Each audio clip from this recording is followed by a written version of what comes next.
Chapter 31. Mary Boland. Christine's absence was at first a relief to Andrew. Then he began to ask himself what she was doing, and to look forward to her return. Although he told himself that he was now a free man, he had the same lonely feeling that he had experienced at Aberallour when Christine had gone away to stay with her aunt.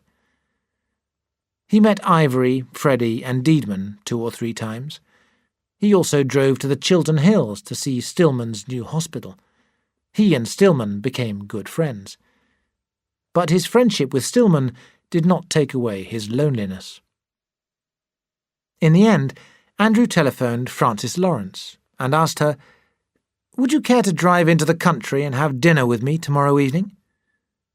Her voice comforted him. "That would be very nice."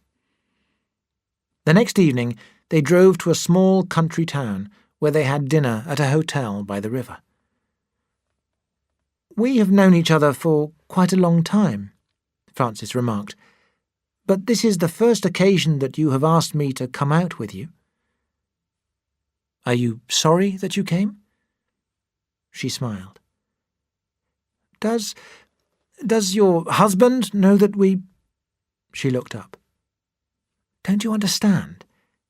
Jack and I are good friends, but we—" She stopped suddenly. "Let's dance," she suggested. They danced. It gave Andrew a strange feeling of pleasure to hold her in his arms. When they returned to their table, he asked awkwardly, "Why have you been so kind to me?" His question seemed to amuse her. "You are very attractive, and what I like most about you is that you do not realize it." "No, do be serious." She laughed. "It's hot in here. Let's go outside and look at the moonlight on the river." They walked down to the river and sat on a seat. She looked at the moon shining on the water. "What a beautiful night," she said. He kissed her. Her lips were warm. She smiled. "That was very sweet, but very badly done." "I can do better," he whispered. He felt awkward, ashamed.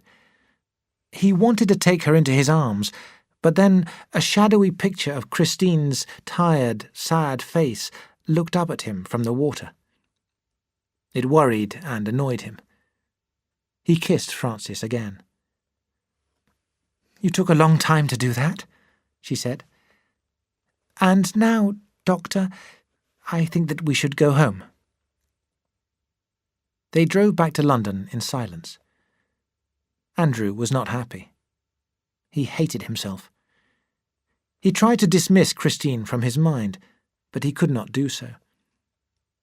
When they reached Mrs. Lawrence's house, he got out of the car and opened the door for her without a word. "Come in," she invited him. He paused. "It's very late, isn't it?" She went indoors without answering, and he followed her. 3 days later, Andrew sat in his West End office, feeling tired and miserable. Suddenly, Nurse Sharp entered. "There's a man to see you, Mr. Boland. I've told him he'll have to wait." "Boland?" Andrew repeated tiredly, as if he had never heard the name before. Then suddenly his face brightened. "Con Boland? Show him in, nurse, at once." "But a patient is waiting to see you." "Never mind about that," he shouted. "Do what I say." Nurse Sharp, annoyed at being addressed in that manner, gave Andrew one look and went out of the room. A minute later, she showed Boland in. "Why, Con!"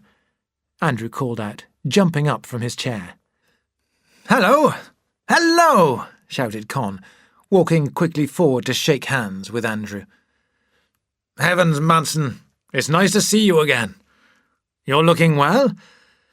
Well, this is a high-class practice." He looked at Nurse Sharp, who was watching him with scorn. "This nurse of yours refused to admit me at first." Nurse Sharp turned and walked out of the room. After she had left, Con's manner changed. "Listen, Manson," he said. "I've come to see you about my daughter Mary. She's ill. Llewellyn has been attending her, but, well, he's useless." Con suddenly became angry. "He says that Mary has tuberculosis and cannot be cured. Listen, Manson, will you do something for me? I know that you're a successful doctor now, but will you examine Mary? I have such confidence in you, and so has Mary."